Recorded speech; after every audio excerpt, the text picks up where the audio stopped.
Hello gamers! Spooky season is here once again in North America.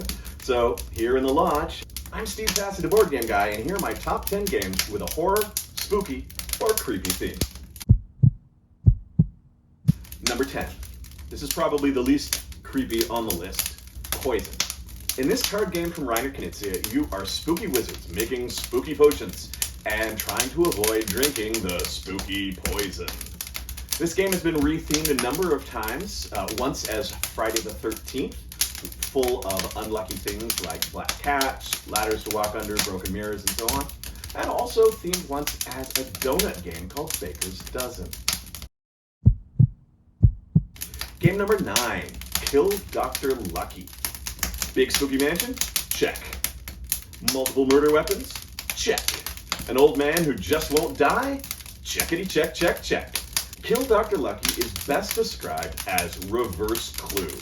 Instead of trying to solve the murder mystery, you and your friends are competing to be the person who murders your host, the eponymous Dr. Lucky. But you have to do it in secret where no one can see. Number 8, Fearsome Floors. Ever been trapped in a dungeon with a hideous creature trying to eat you before you can escape? Then you've never played Friedman Freeze's Fearsome Floors. Each player controls a team of people sneaking around a dungeon trying to avoid the monster using the features of the dungeon: pillars to hide behind, teleportation pads to jump around, and bloody slip and slides to give you extra movement. All to your best advantage. Get the most of your people out, you win the game.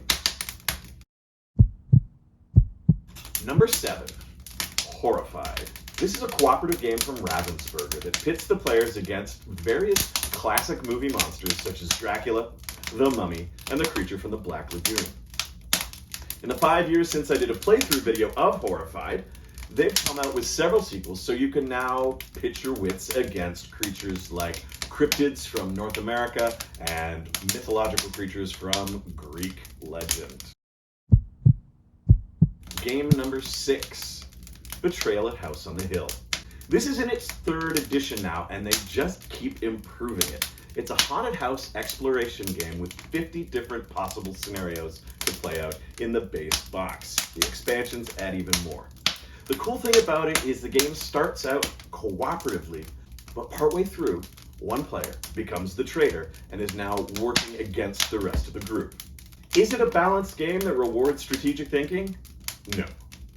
But it is a cool experience of a game. Before we get to my top 5, remember, this is my personal favorite list. There are lots more horror games out there, so leave a comment below telling me if I've missed your favorite scary game.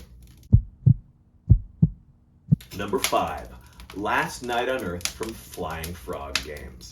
There are a ton of zombie games on the market, but my favorite is Last Night. Depending on player count, it's either a team game or a one versus many game, with one side playing as the human heroes and the other side playing as the zombies out to eat them. It's a scenario-based dice fest that isn't going to appeal to everyone, but if you like theme-rich gaming experiences, Last Night on Earth has that on offer. Game number 4, Mysterium. This game is best described as Clue meets Dixit. Players are psychics visiting a haunted house. One player is the ghost who was murdered in the house. They use surreal art cards to help get the psychics to guess who killed them, in which room, and with which weapon. Game number 3, Grave Robbers from Outer Space.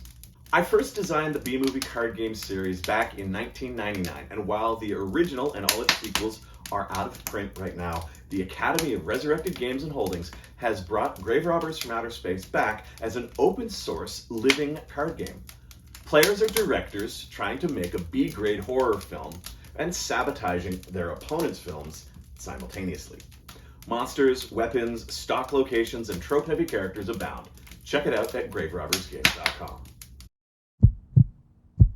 Game number 2, Jaws. One of Steven Spielberg's greatest movies has inspired one of my favorite games.